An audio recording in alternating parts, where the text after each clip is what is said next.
com a beleza das formas desveladas, os direitos plenos da vida.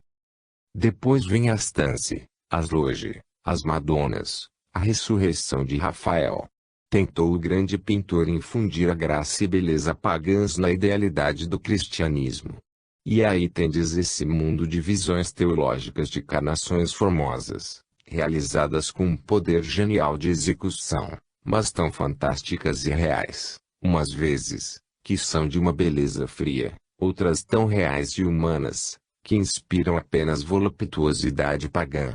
Rafael é um contemporâneo e um acomodatício, representando uma arte e uma ideia de compromisso.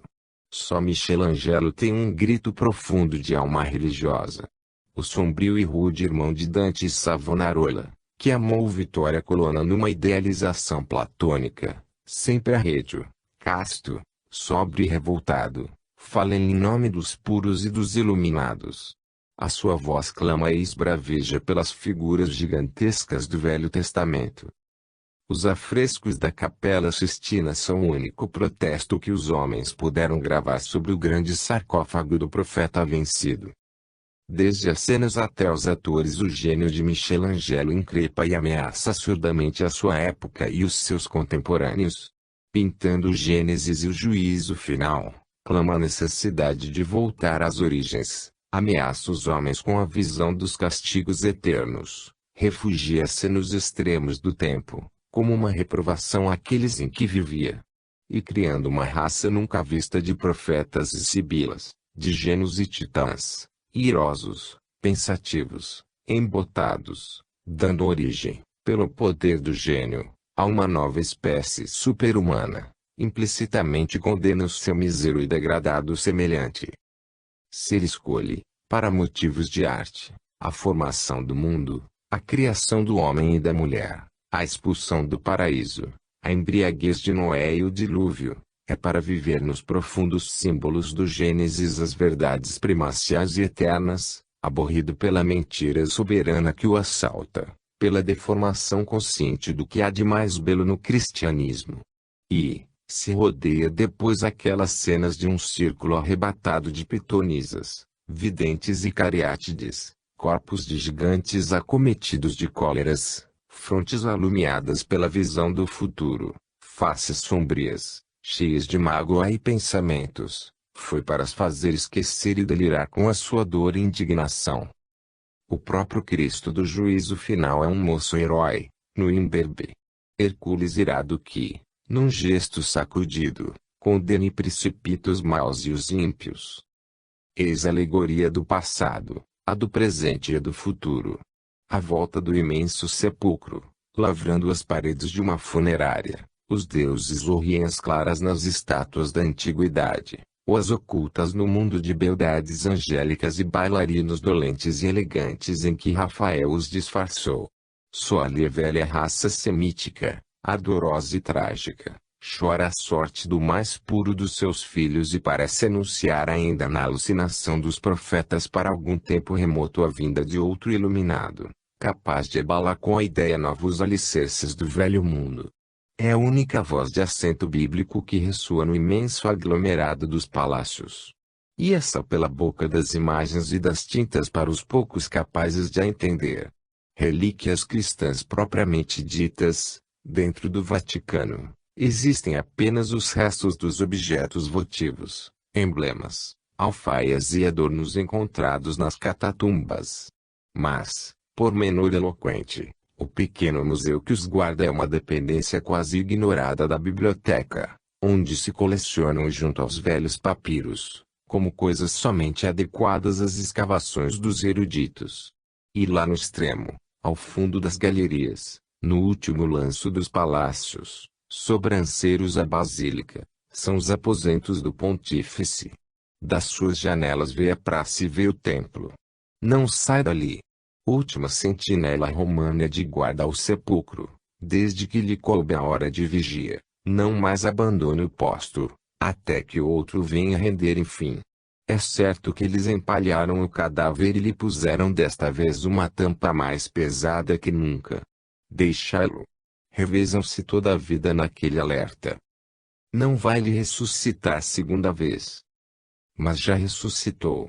Oportunamente diremos quando e de que modo. Antes de o fazer, cumpre lançarmos ainda um rápido golpe de vista sobre os pródromos e desenvolvimento do que se pode considerar a crise contemporânea, remontando não mais que 20 anos o curso da história.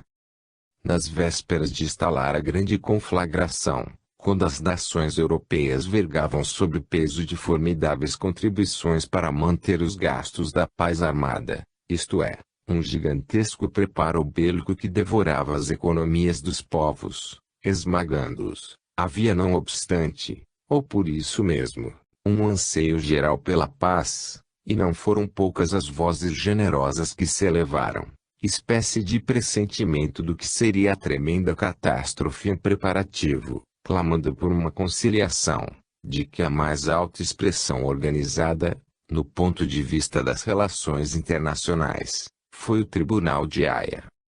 Tentava-se ao mesmo tempo construir uma nova ordem de coisas que satisfizesse as aspirações, mais que isso, as exigências das classes oprimidas e insatisfeitas com a remuneração do trabalho e a iníqua distribuição das riquezas, sem contudo alterar a composição do Estado social, solapada em seus fundamentos por muitos séculos de mentira religiosa e de mistificação política. Solução de resto impossível, dado o antagonismo cada vez mais acentuado entre os dois grandes agrupamentos em que se achavam divididos as sociedades ocidentais, o proletariado e a burguesia, detentora desta última, até certo ponto, das prerrogativas e vantagens da nobreza feudal desaparecida, aqui, sob nova e atenuada modalidade, havia sucedido. Porque na consciência das massas, que constituíam o primeiro desses agrupamentos e a elevação do nível da instrução, tornara receptivas as prédicas do radicalismo socialista, adquirira força de convicção o postulado revolucionário de que a propriedade é um roubo. O que urgia, portanto, a seu ver, era socializar a riqueza, não apenas tornando extensivo à classe proletária o conforto e as comodidades que o capitalismo, numa sorte de desafio à miséria em que havia de bater-se, reservava exclusivamente para si, mas sobretudo transferir às suas mãos, arrebatando-os da burguesia, o governo das nações. Era, numa palavra, a subversão do Estado social existente o que fazia objeto das reivindicações inscritas no programa do radicalismo socialista. Daí resultando extremarem-se as posições e tornar-se de ano para ano mais intenso e ameaçador o conflito latente, de que as manifestações do 1º de maio, por ocasião da celebração anual da Festa do Trabalho, eram apenas superficiais e transitórias explosões do estado de latência no terreno econômico e doutrinário, com frequente repercussão no domínio da realidade prática pelas repetidas greves que se declaravam, num entendimento internacional, ora na Europa, ora na própria América do Norte. Não tardaria porventura muitos anos a passar o conflito à esfera política, transformado na grande e anunciada Revolução Social, quando o atentado de Sarajevo, como uma corrente de ar frio e atmosfera carregada de eletricidade, precipitando a catástrofe europeia, serviu de pretexto à declaração de guerra. Entrechocaram-se as massas humanas, silenciaram as vozes doutrinarias, fez-se por toda parte a união sagrada e durante 4 angustiosos anos o sangue, fratricidamente derramado, ensopou o solo da Europa, convertido em alucinante anfiteatro de extermínio, a que todos os aperfeiçoamentos da ciência especializada, particularmente na mecânica e na química, ofereceram, em diabólico requinte, os mais eficazes instrumentos. Terminada a carnificina, uma estatística anos depois organizada, sobre dados oficiais, pela Liga das Nações apresentava esses espantosos resultados: mortos, conhecidos e presumíveis, 12.990.571, feridos 20.297.551, representando um total de 33 milhões e perto de 300 mil vítimas, a maior destruição de vidas e mutilação de seres humanos que a história jamais registrara numa guerra, sem falar no valor das propriedades destruídas, fruto do penoso labor de sucessivas gerações. Dessa gigantesca tragédia, preparada no plano material, ou dos efeitos, em que vivemos, pela ambição de predomínio político de uns e fomentada pelas rivalidades comerciais de outros, mas urdida no plano espiritual, ou das causas, em que todos os sucessos humanos são previamente elaborados, pelas forças inteligentes que os dirigem, muitos formam os ensinamentos resultantes, não sendo o menor deles a demonstração da falência religiosa do Ocidente. Qual deve ser, com efeito, o papel das religiões na educação, preparo e direção superior dos povos, se não incutir-lhes como regra absoluta ao que se devem subordinar todos os seus atos, a obediência aos imperiosos ditames da lei de Deus e a prática da fraternidade, princípios básicos que em todas elas se contêm. Ora, dentre as nações que se empenharam na carnificina de 1914 a 1918, somente uma, a Turquia, aliada a esse tempo dos impérios centrais, adota um código religioso diferente, o maometano. Todas as outras se ornam com título de cristãs. Mas o cristianismo, que, segundo a palavra do seu divino instituidor, não viera destruir a lei antiga, no que evidentemente, ela encerrava de imutável, como preceitos de moral eterna, isto é, o Decálogo, não somente manteve o imperativo insofismável, não matarás, senão ampliou, sublimando-o na persuasiva recomendação, amai-vos uns aos outros. Que fizeram desses princípios basilares as nações do Ocidente, desde tantos séculos beneficiadas com a Boa Nova.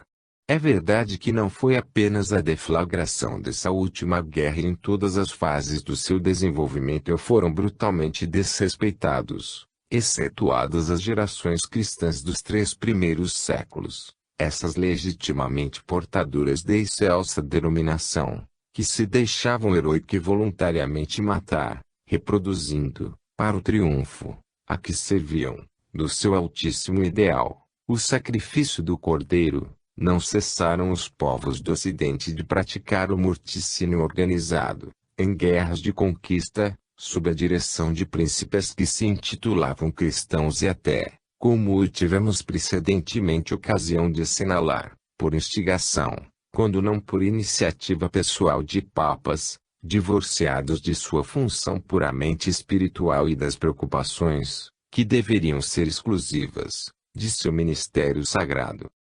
Desse erro inicial ter-se-ia contudo até certo ponto redimida a Igreja, se, transcorridos os primeiros séculos, após a queda do Império Romano, em que, para substituir o seu poderio político, era a única instituição organizada, capaz de assumir a direção dos povos, se houvesse gradualmente retrotraído, renunciando a toda interferência direta nos negócios do século e pairando assim na atmosfera serena da influência exclusivamente espiritual.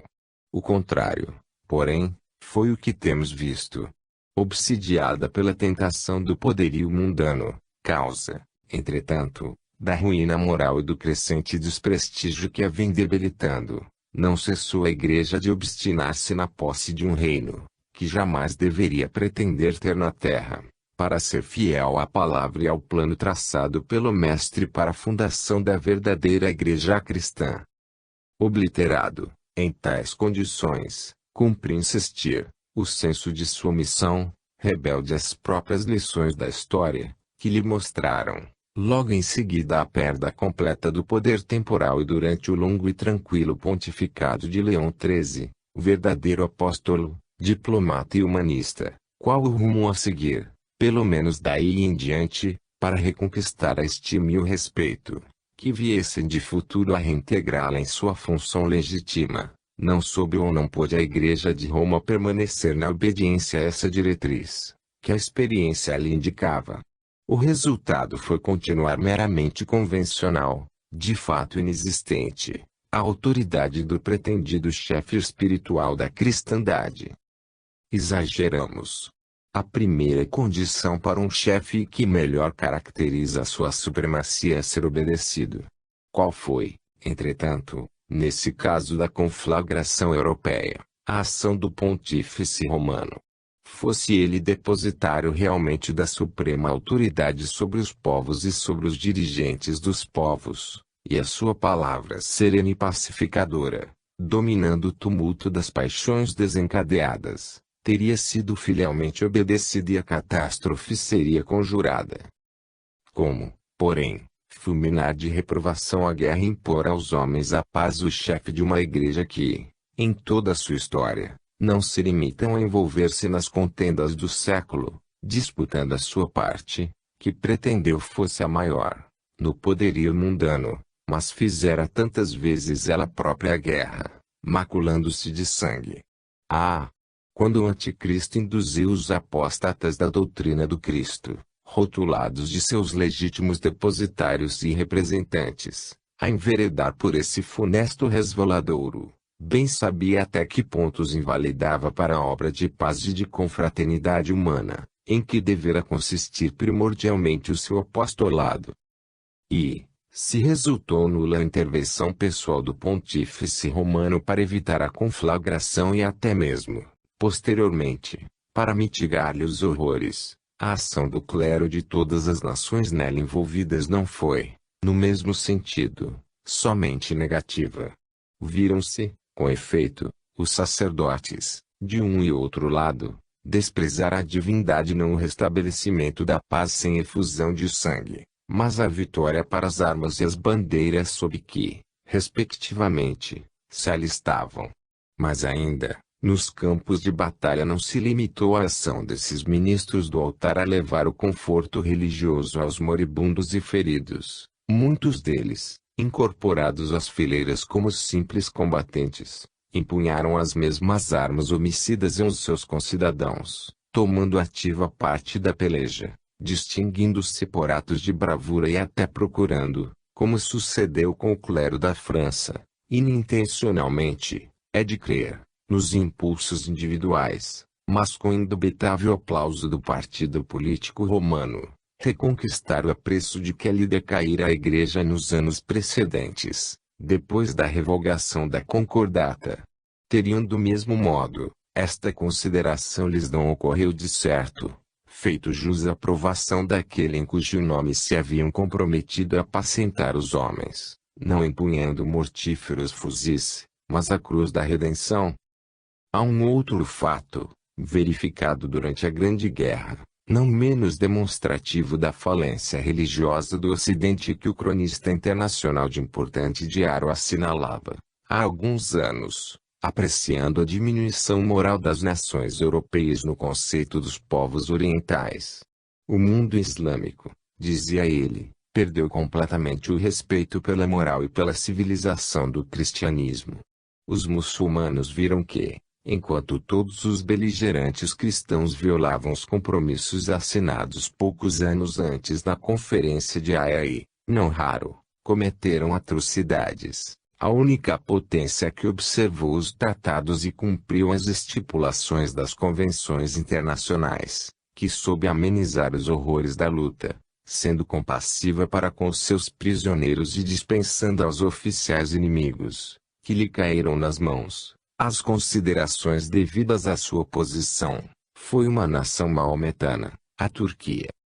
Outro não tem sido o sistemático objetivo do anticristo senão desprestigiar e tornar mesmo odiosa a religião cristã, fomentando tais atitudes, contraditórias de seus preceitos básicos, nos indivíduos e nos povos que se dizem a ela afiliados, estabelecendo e entretendo intencionalmente a confusão entre o cristianismo e o catolicismo romano, que é de fato a sua desfiguração. Prova disso teve o mundo há poucos anos, corporificada na campanha levada a efeito pelo governo soviético da Rússia, quando, por ocasião do Natal de 1925, o presidente dessa república iniciou um trido antirreligioso, fazendo publicar em seus jornais artigos de combate a todas as religiões, especialmente ao cristianismo, ora sim, ora indiferentemente designado catolicismo, promovendo além disso, com institutos científicos e nas escolas, assim como por meio de radiotelefonia,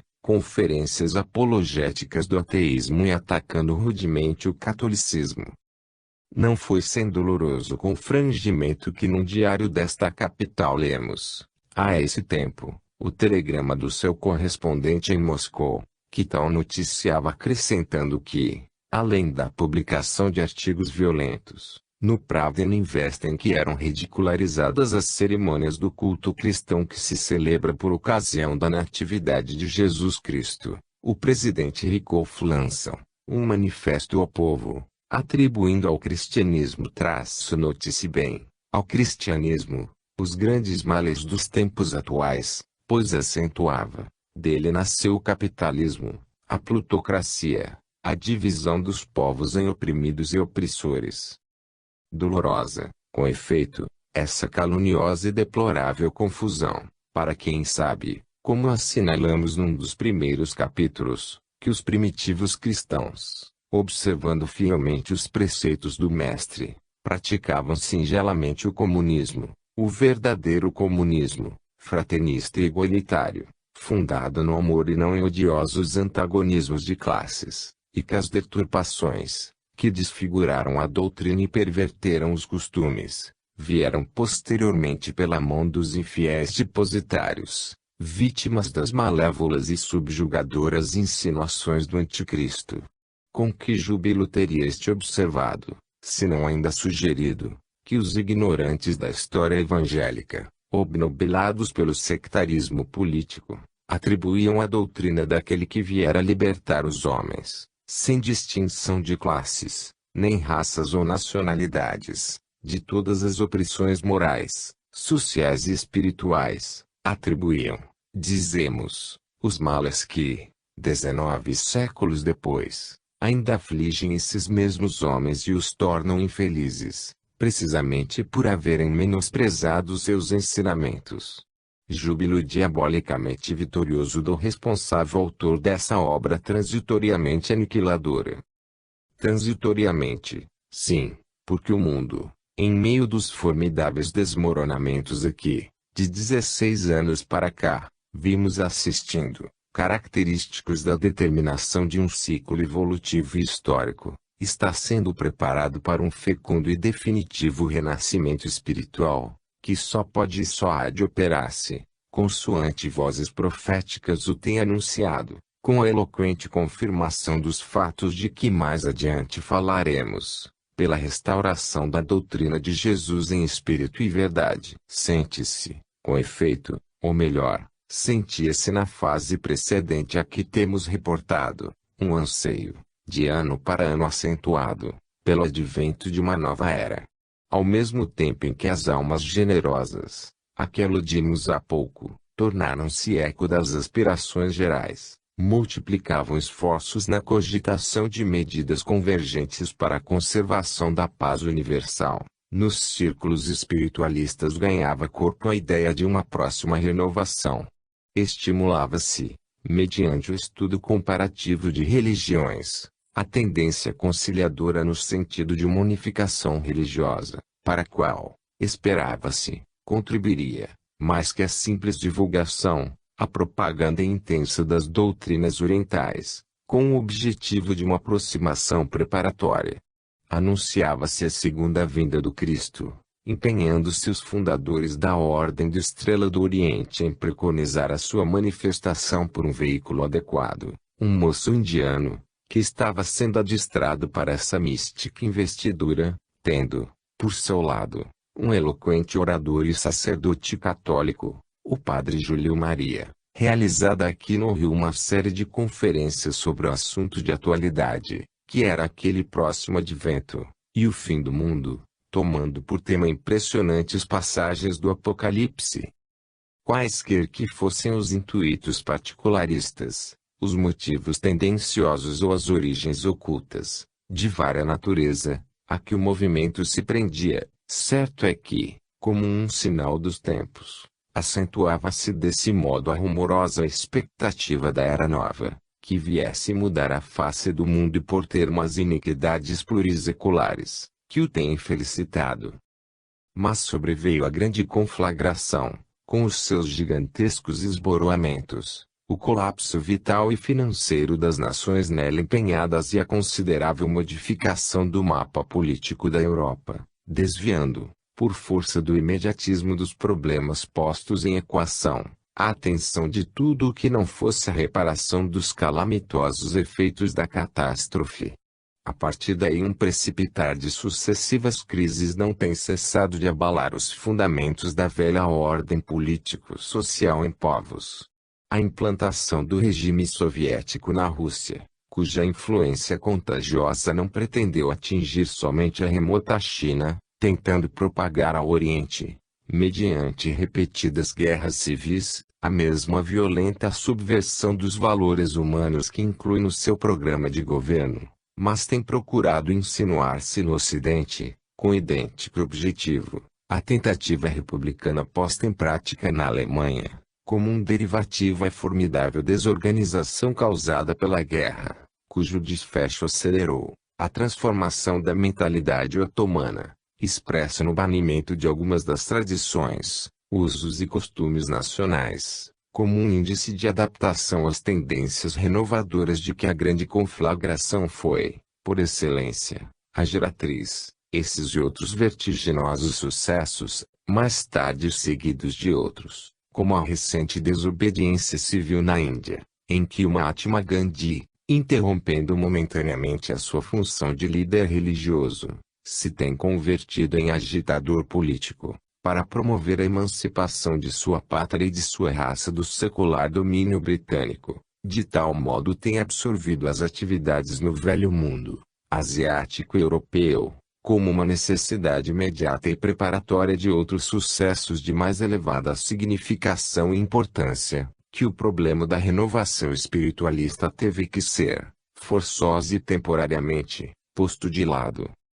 complicando as subversões e tentativas de subversão política, se não constituindo, sob determinado aspecto, o seu fator primacial. Os interesses econômicos têm determinado um retrocesso nas tendências e aspirações de certos povos, como sucedeu na Itália, em que o fascismo, instituído num rasgo de audácia, para salvá-la da anarquia, e seguido da implantação do regime ditatorial em outras nações latinas, vítimas da mesma inquietude e desorganização suscitadas pela guerra. Outra coisa não fez senão abrir caminho para o que um estadista inglês denominou a crise do liberalismo, e restaurar, como nas sociedades semi-bárbaras do passado, a supremacia da força no governo dos povos, com proscrição de todo idealismo, sobre o qual pretende consolidar o seu triunfo, assegurando a ordem material, sim,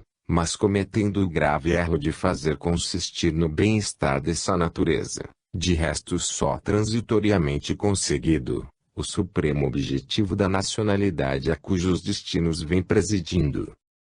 Sem dúvida a vida material tem para o homem implacáveis exigências que o arrastam, quando não satisfeitas, a prática de desvarios, imposta pela natureza animal nele preponderante.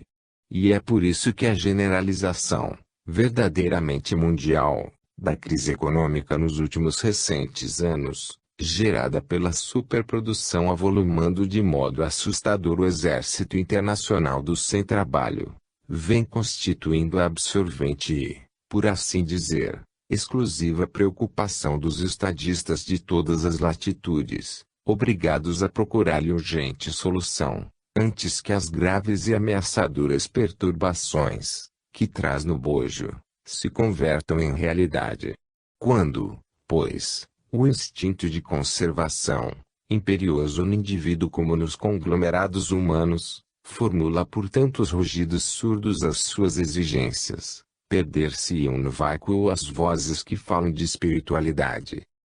E, todavia, são esses mesmos pródromos da grande crise final que se avizinha, agravados pelas calamidades que lhes farão cortejo, convulsões da natureza física, peste, fome, possivelmente a guerra química em diabólico preparativo, que hão de compelir o mundo à cogitação do magno problema. Queiram, com efeito, ou não queiram os materialistas de todas as matizes, nem só de pão vive o homem, segundo a palavra da Escritura. Vive, e deva sobretudo viver, de toda a palavra divina. Porque essa palavra tem sido sonegada ao povo, em sua clara e verídica expressão, e feito objeto de exploração das castas sacerdotais em todo o mundo, é que a humanidade se vê, de todos os lados, premida de malhas que os seus responsáveis visíveis se tornaram incapazes de remediar. Crises políticas, crise econômica e financeira, crise religiosa, porque ela aí está também visível no desprestígio e impotência das religiões para restabelecer a confiança, a paz e a harmonia entre os homens. São modalidades várias de uma crise única, isto é, crise espiritual, que se traduz pela depressão do intelectualmente superiores, e em todas as camadas sociais pela dissolução de costumes, a hipertrofia do egoísmo e o culto excessivo da matéria. Quando essa crise atingir o apogeu, aqui rapidamente se encaminha, e as calamidades de toda a ordem lançarem a humanidade na anarquia e desespero, será forçoso procurar a salvação. De onde virá ela? Da ciência. Mas a ciência humana, fragmentária, materialista e orgulhosa, cuja falência, de resto, já foi, há meio século, proclamada por Brunetieri, será capaz de realizar esse prodígio? Poderá vir de uma nova religião a salvação para a humanidade? Numa época menos angustiosa que a nossa, pelo menos em seus caracteres universais, um clarividente sacerdote cristão, e dizemos propositadamente cristão e não católico, o abade Lamennais, golpeado de decepções pelo partido político do Vaticano, formulou no livro Affaires de Rome, em que teve necessidade de lançar a público a odisseia do seu ministério na França, historiando com vivacidade e intrepidez, não destituídas contudo de humildade, da qual jamais se apartou, o malogro de seus esforços no sentido de reconciliar a Igreja, com o espírito do cristianismo, formulou, dizemos, uma admirável profecia com que nos apraz encerrar esta primeira parte do nosso trabalho. Precedeu-a de uma síntese expressiva da situação geral dos espíritos e das aspirações e necessidades do seu tempo, nestes termos, que convém reproduzir para mais clara e coordenada compreensão do vaticínio que pôs, como remate, no seu livro. Observai, disse ele, o estado dos espíritos, após uma época de dúvida, refeito inevitável de causas dorendiantes suficientemente conhecidas, sentiram-se eles mal no vácuo produzido. Ao homem é necessária alguma coisa mais que a mera ciência circunscrita em limites que tão rapidamente são alcançados. Uma eterna aspiração rumo do infinito, isto é, da causa perpetuamente incompreensível de tudo o que existe, constitui o instinto religioso nele imperecível. Despertado, em nossos dias, no recesso das almas, onde se havia como, transitoriamente, adormecido, esse instinto as inquieta e atormenta, fazendo-as experimentar, no que de mais elevado íntimo possuem, uma dessas dores inexprimíveis que empolgam as criaturas, ao ser violada uma das leis primordiais de sua natureza. Daí essas tentativas tão veementes quão frustrantes, esses esforços inauditos empenhados em criar uma religião, como se tal coisa se criasse, como se a religião não fosse, de par e simultaneamente, a lei invariável e a palpitante energia que une entre si os seres criados, unindo-os ao seu autor. Falhou e devia falhar a tentativa, porque o cristianismo, quaisquer que sejam as aparências contrárias, não tem cessado de dominar os povos, nem deles se podem, estes separar mais do que poderiam separar-se de si mesmos, pois que ele, e somente ele, encerra o que lhes há de satisfazer os desejos que os agitam. Possuem em si o princípio real de seu desenvolvimento futuro, tanto como de seu desenvolvimento passado. Em sua essência, expressão perfeita das leis da humanidade, não será jamais esgotado pela humanidade. O mundo, que o parece desconhecer atualmente, a ele tornará, porque ele que impulsiona o mundo, mens agitate molem. Mas, se os homens, continua, premidos pela imperiosa necessidade de reconciliar-se, por assim dizer, com Deus, de preencher o vácuo imenso neles produzido pela ausência da religião, se tornarem novamente cristãos, não se supunha que o cristianismo, a que se hão de apegar, possa jamais ser o que lhes é apresentado sob o nome de catolicismo. Já o explicamos por quê, mostrando em um futuro inevitável e próximo o cristianismo concebido e o evangelho interpretado de um modo pelos povos e do outro pelo entendimento de Roma, de um lado pontificado e do outro a raça humana. Está dito tudo. Não será, menos ainda, coisa alguma que se assemelhe ao protestantismo, sistema espúrio, inconsequente, estreito, que, sob uma falaciosa aparência de liberdade, se resolve, para as nações, no brutal despotismo da força e, no que respeita aos indivíduos, no egoísmo. E aqui vem, positivo, clarividente, o vaticínio. Ninguém poderá prever como se há de operar essa transformação ou, se o preferirem assim denominar, esse movimento novo do cristianismo no seio da humanidade, mas há de, sem a mínima dúvida, operar-se, e grandes massas de homens serão atraídas para sua órbita, não por um repentino impulso, o que significaria não mais que uma transitória perturbação. Há de ser, ao começo, como um ponto apenas perceptível, uma diminuta agregação, de que se hão de rir talvez. Pouco a pouco esse ponto crescerá, essa agregação se há de ampliar, para ela hão de os homens afluir de toda parte, porque será um refúgio para quem padece na alma e no corpo. E a humilde planta se converterá numa árvore cujos ramos cobrirão a terra, e sob sua fronde virão abrigar-se os pássaros do céu. É o que não vacilamos em anunciar com profunda convicção. Os que se ufanam de conduzir o gênero humano por caminhos que o extraviam de seu objetivo, perigosamente se equivocam. Mas é necessário que aconteça e que cada qual vá para onde quer ir. Glória a Deus no mais alto dos céus e paz na terra aos homens de boa vontade. Essa resoluta profecia, feita com profunda convicção e rematada, como se vê, com o mesmo hino de glorificação entoado pela multidão da milícia celestial que aos humildes pastores, nas montanhas da Judeia, viera anunciar o nascimento do Salvador do mundo, cumpre assinalar, foi estampada na edição 1836 a 1837 do mencionado livro. Affaires de Rome. Páginas 301 a 308, formulada, portanto, muito anos antes de esboçar-se o movimento de renovação espiritualista contemporâneo, cujas primeiras, indecisas manifestações, mais tarde contudo acentuadas no sentido de restabelecer, em espírito e verdade, o Evangelho, não vieram a público senão depois da segunda metade do século passado. Nas páginas subsequentes as considerações que nos parece oportuno, como esclarecedor intermédio, aduzir em seguida, ver-se-á com que surpreendente exatidão essa profecia se realizou, pelo menos em sua primeira parte. Mas o que não pôde o abade Lamennais prever, e essa tarefa que nos temos, penosa e voluntariamente, imposto, foram as obstinadas investidas que mais uma vez lançaria o anticristo contra a humilde planta renascida, para impedir-lhe o crescimento e sufocar-lhe a expansão. Por quanto tempo? Ao Senhor pertence abreviá-lo, a nós, homens, cooperar com ele, orando, vigiando e agindo, a fim de que a segunda parte da profecia e sua radiosa culminância tenham também completa realização. Antes que este século haja terminado. Intermédio.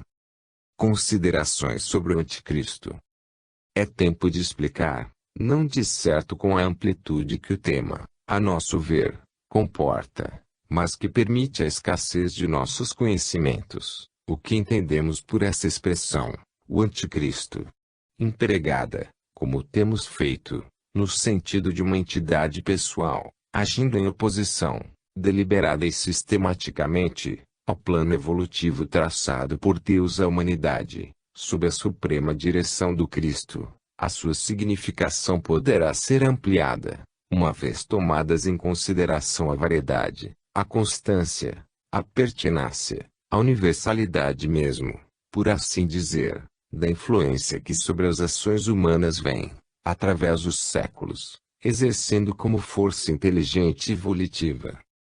A existência e o determinismo dessa força, em que não nos fazemos ilusões, raríssimos porventura acreditarão, mesmo entre os familiares dos modernos estudos espiritualistas, poderão ser, entretanto, demonstrados, primeiro mediante a aplicação do método analógico à apreciação dos fatos, em sua similitude, ocorrentes na dupla esfera da natureza física e da vida espiritual, segundo, pela identificação e generalização dos efeitos, evidentemente produzidos, para quem se disponha a atentamente observá-los, no desenvolvimento dos sucessos gerais e nas manifestações particulares da existência humana, e terceiro pelo próprio testemunho do nosso Divino Salvador, quando aludia reiteradamente ao princípio deste mundo e ao poder das trevas, nos transes angustiosos que precederam a sua imolação.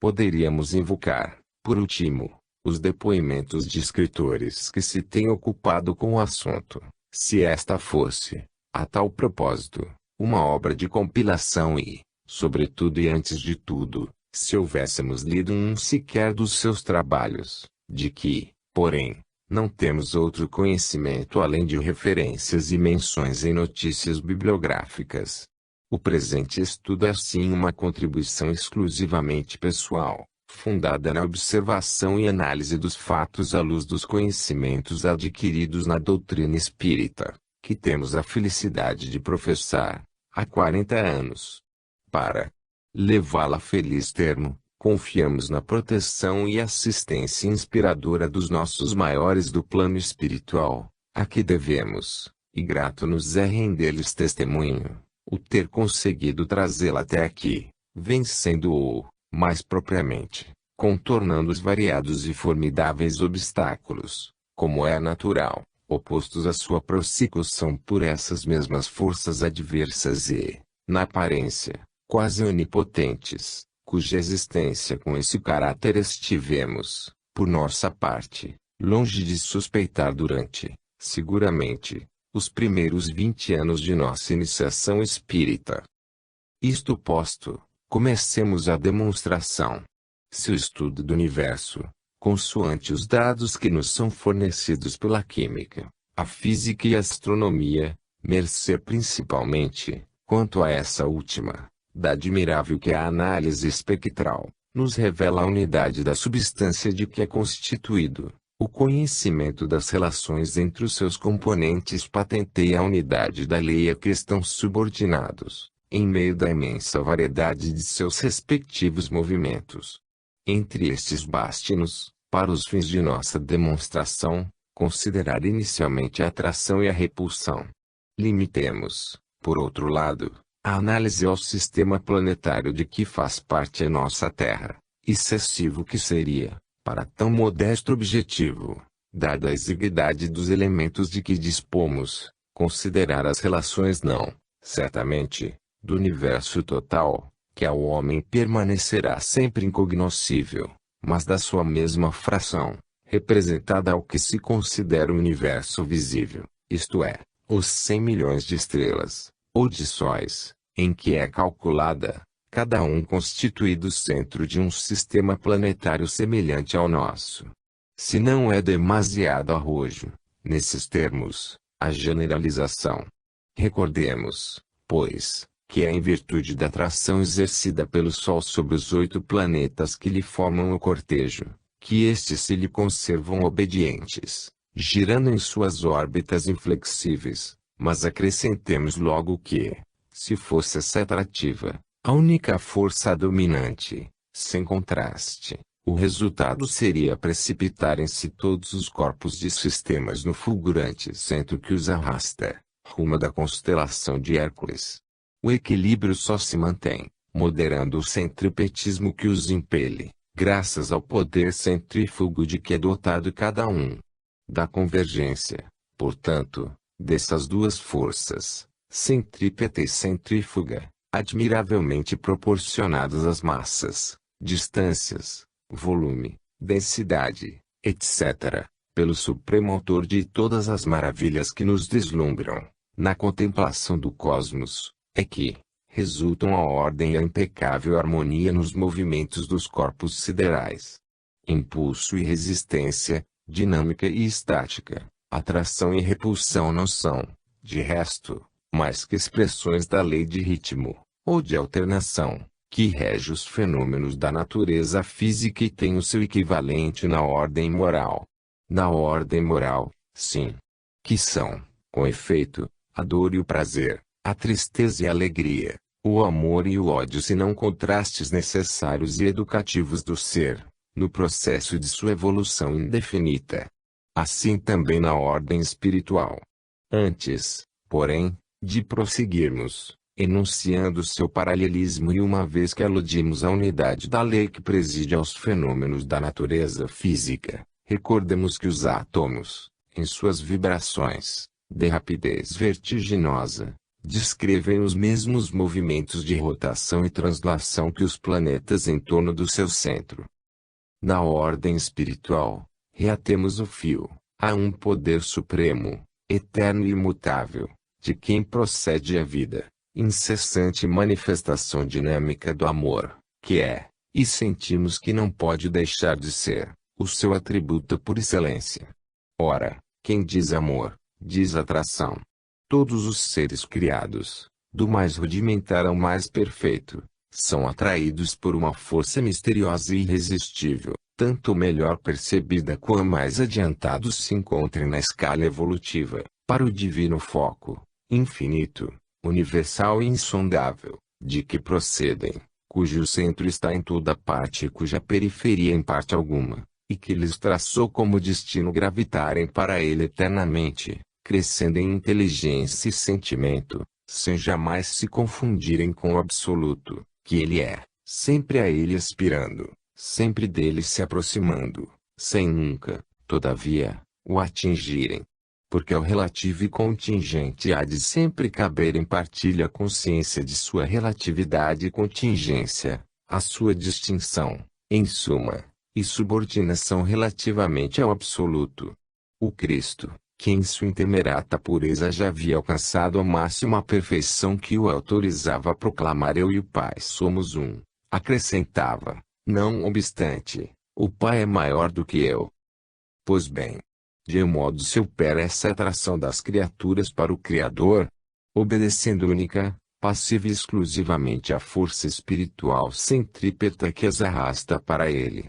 Se assim fosse, do mesmo modo que os corpos de um sistema planetário, com todos os seus elementos constitutivos, se obedientes a um único e idêntico impulso, precipitar-se-iam no astro central, amalgamados e fundidos, sem diferenciação, os seres criados voltariam ao estado primitivo, nitidamente passivo e difuso na divina mente, antes de terem adquirido a consciência de sua individualidade própria. Quis, porém, aquele que os criou, para participarem um dia de sua glória e inefáveis atributos, e para apreciarem devidamente a magnitude dessa felicidade suprema, que a centelha de inteligência e vida, germen espiritual, futuro espírito, desde a sua passagem do não ser à consciência possuísse em estado potencial o sentimento de sua individualidade, que o contato com a substância e suas reações se encarregariam de ir progressivamente elaborando e desenvolvendo, através das idades, passando das formas rudimentares às mais aperfeiçoadas e complexas, sob o império da lei de evolução, até a plenitude aquisitiva de sua consciência própria. O tema é demasiado vasto, para ser incidentemente exposto num trabalho de finalidade especial como o presente. A ele, todavia, voltaremos em rápida síntese, adiante, quando houvermos de aludir ao papel do homem na criação universal. Remetemos por isso o leitor, que mais detidamente o deseje conhecer, A obra que em nota abaixo mencionamos, no qual o desenvolvimento por nossa parte, possível amplitude. Mesmo, porém, sem ir tão longe na apreciação analítica do fato, desde as origens da evolução do ser, e tomando só em consideração, para o fim demonstrativo de nosso postulado, a humana criatura, não é verdade que as rebeldias, o endurecimento moral, a tendência pronunciada para a materialidade e o egoísmo, sobretudo, constituem manifestações opostas à atração divina, testemunho da força contrária, ou centrífuga, que a desvia interiormente para longe do centro que a gerou. Há, com efeito, no homem uma propensão inata para o egocentrismo, isto é, para fazer do seu próprio ego o centro de convergência de todos os seus esforços e aspirações, na obtenção dos bens e utilidades que oferece a vida, em detrimento dos demais, tendência que só vem a modificar-se e desaparecer quando, atingido um estado superior de evolução, entra ele a desenvolver a aptidão altruística e divina de que é também dotado, mas dormita nas profundezas do seu próprio ser, a com acento circunflexo espera desse momento decisivo para desabrochar e expandir-se, com o caráter de um verdadeiro renascimento espiritual.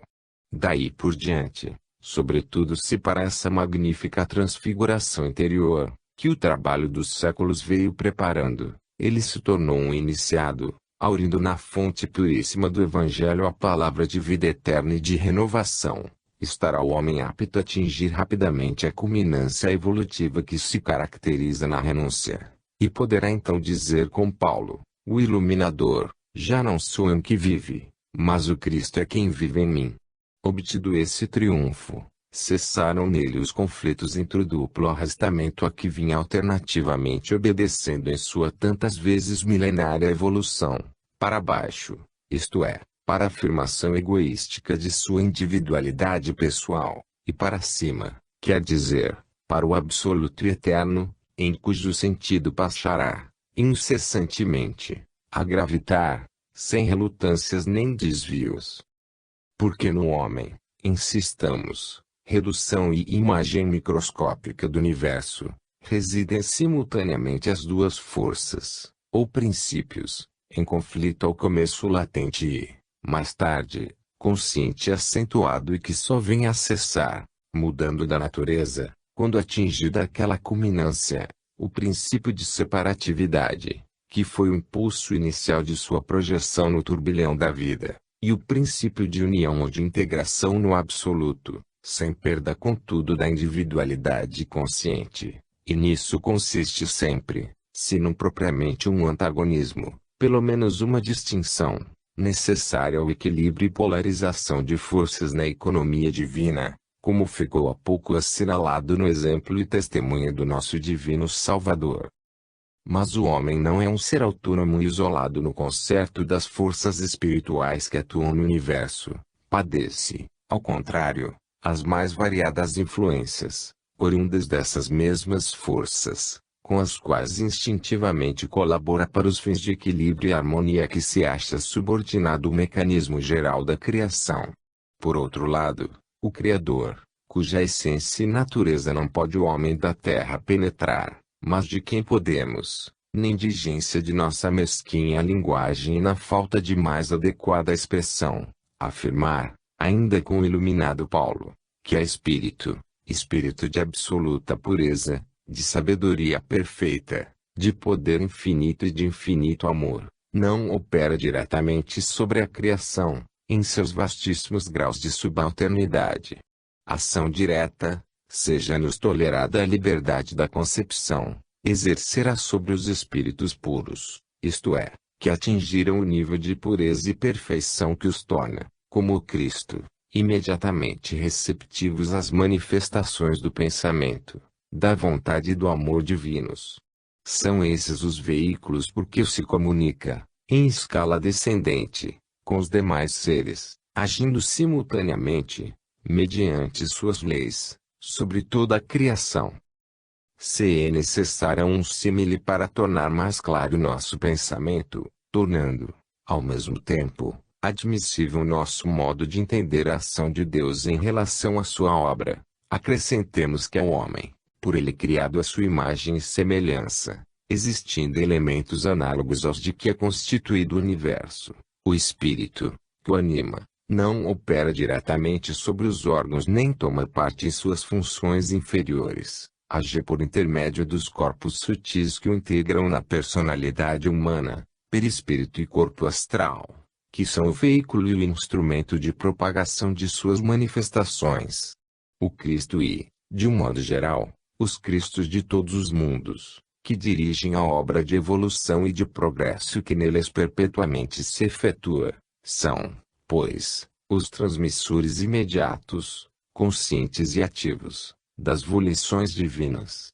Operam preferencial e espiritualmente sobre as humanidades que os habitam, assim no estado de encarnação como no de erraticidade, ao mesmo tempo que sobre os variadíssimos fenômenos da vida e seu desenvolvimento, de que esses mundos são teatro, que dizemos. Não somente eles, mas todo o infinito espaço, incide, imanente, inflexível e eterna, a ação das leis divinas.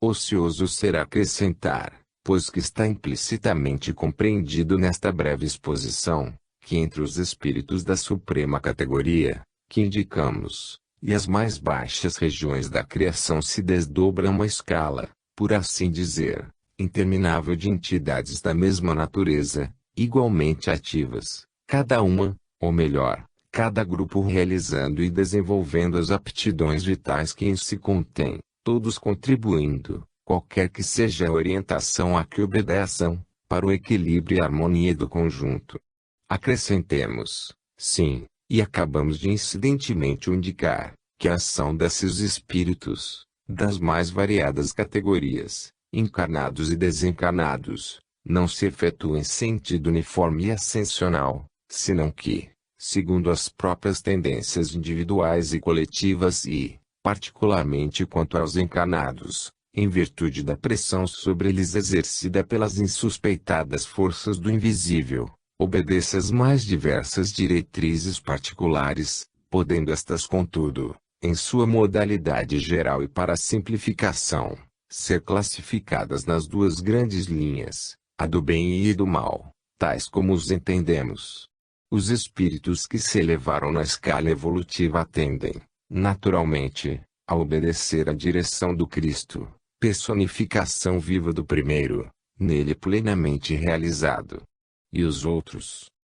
Antes de prosseguir, cumpre acentuarmos que o trabalho, a grande missão do Cristo relativamente à humanidade consiste em atrair para Deus, até consumá-los na unidade, os que dele se têm vindo progressivamente afastando, absorvidos na preocupação da separatividade e do egoísmo. Para isso, como colaborador do Pai na execução da sua lei de amor, não cessa um momento de atuar, com o concurso dos espíritos ou anjos tutelares, prepostos sob sua direção à obra de redenção humana, sobre o princípio divino de união que, já o assinalamos, todo homem traz em si e constitui o ponto de contato com o Criador. Adormecido, como igualmente ficou dito, até um certo grau evolutivo, chega sempre um momento, para todo aquele que suficientemente amadureceu nas vicissitudes, experiências, trabalhos e reveses das existências planetárias, durante as quais fora joguete inconsciente das forças adversas, em que esse princípio, ou aptidão divina, desabrocha, e o homem se encontra apto a responder aos estímulos vivificantes das sugestões do Cristo, projetadas em sua consciência. Agostinho, Francisco de Assis, como alguns outros, surpreendidos em sua existência de dissipações mundanas pela voz divina que os fez mudar de rumo e abandonar-se, daí por diante, as culminâncias da satisfação, representam característicos exemplos dessa verdadeira ressurreição espiritual. O caso mais notável, porém, pelas imponentes circunstâncias de que se revestiu, foi individualmente o do apóstolo Paulo, a que já tivemos, num dos primeiros capítulos, ocasião de aludir. Espírito consideravelmente evoluído que, ao baixar à terra, trazia individualmente o compromisso do exercer na época do cristianismo em seus primórdios a missão de relevo incomparável, que de fato veio a desempenhar. Aparece, entretanto, na história evangélica dos primeiros anos, quando ainda se chamava Saulo, como um homem de paixões exaltadas.